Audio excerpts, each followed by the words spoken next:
Hi guys, magandang tanghali. Ako nga pala si Tito guys, TV Vlog. Ayan guys, ang ating 3.5, ipapasok natin dito para sa switch. Doon ang switch natin. Maglalagay tayo para sa switch ng light fix, yung isa para sa ilaw. Ipapasok natin ang ating light fix. Ayan, pasok natin doon sa dulo. Ayan guys, nandito tayo sa taas ng binuhusan ng ating beam. Ito guys ang ating Johnson box. Ayan, pinasok natin na guys yung ating, ito guys ang ating 2.0. May mga tagging tayo. Ito naman guys ang ating 3.5. Yung ating pinaka neutral at live. Ito naman ang ating para sa mga ilaw. Ayan, ito na ang return natin guys. Ito guys ang ating tagging. Ayan, may tagging tayong tatlo.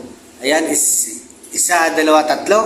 Ayan, tapos ito naman ang ating isa, dalawang tagging.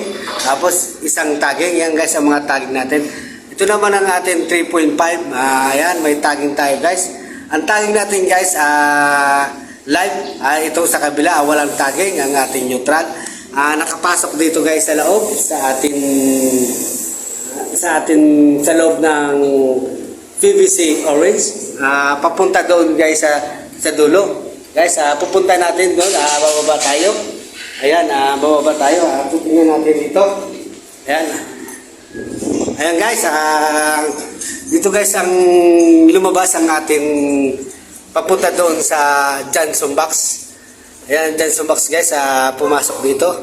Ayan, may butas yan guys. Ayan, sa Johnson box. Ito ang ating galing sa switch. Ayan, ang galing sa ating switch. Papunta guys ang ating baba. Ang ating switch, ito. Ito guys ang sa switch natin. Doon galing sa ating Johnson box. Ilalagay natin dito guys sa yung 2.0 natin. Dito guys. Ayan, dyan natin nilagay sa angko box. Itong tawag guys sa angko box na ito, ang switch natin, 3-gang switch, magkakapatid na tatlong switch.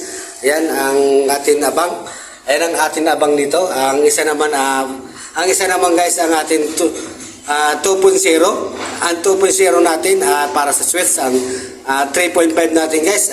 Ito guys ang 3.5 natin para sa ating outlet, sa lightings outlet.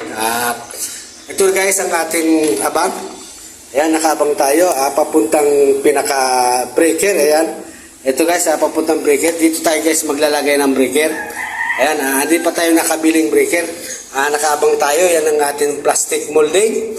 Ayan, papunta doon sa dulo ang ating switch. Ito naman pababa rito guys sa ating breaker.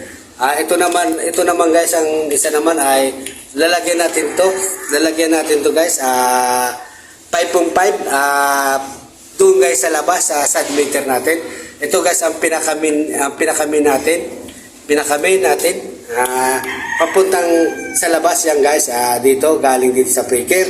Ayan guys ang ating electrical lighting para sa mga ilaw natin. Ayan guys, nakaabang na tayong lahat. Kulang na lang guys ang ating breaker. Ilalagay natin, ipipix natin pagdating ng ating breaker, baka bukas. Ayan guys ang ating switch, 3-gang switch. Ayan, nakaabang na tayo ng wire.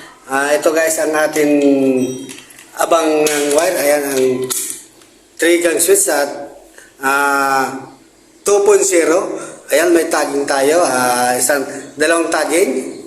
Tapos isang tagging. Kasi ito naman ang isa guys, tatlong tagging guys para sa ating switch papuntang receptacle. Ang ating return guys, ang return natin papuntang receptacle galing dito sa ating switch. Ito naman guys ang ating naman live. Ito ang ating live, ang may tagging tayo isa. Ginamit natin guys 3.5 para sa switch. Ang ating pinaka-live, 3.5 ang ginamit natin.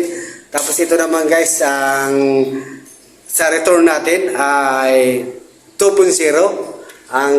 Ang atin naman papuntang breaker na live. Ito guys ang live natin. Ayan, ito ang live natin papuntang breaker. Ito naman guys ang atin pinaka main. Ayan. Ito guys, papunta doon yun doon sa atin outlet. Ayan, makikidaan yan dito. Papasok yan doon guys. Ayan, dadaan yan doon papuntang breaker. Ang atin outlet. Tugang. Ayan guys, ang switch natin ay return 2.0. Ang atin naman ang pinaka-live natin at 3.5 ang pinaka-live natin sa switch. 3.5 ang live natin sa switch. Ang atin naman ang return sa switch ay 2.0. Guys, thank you very much. Welcome to my channel. My name is Tito guys. TV Vlog. Bye-bye.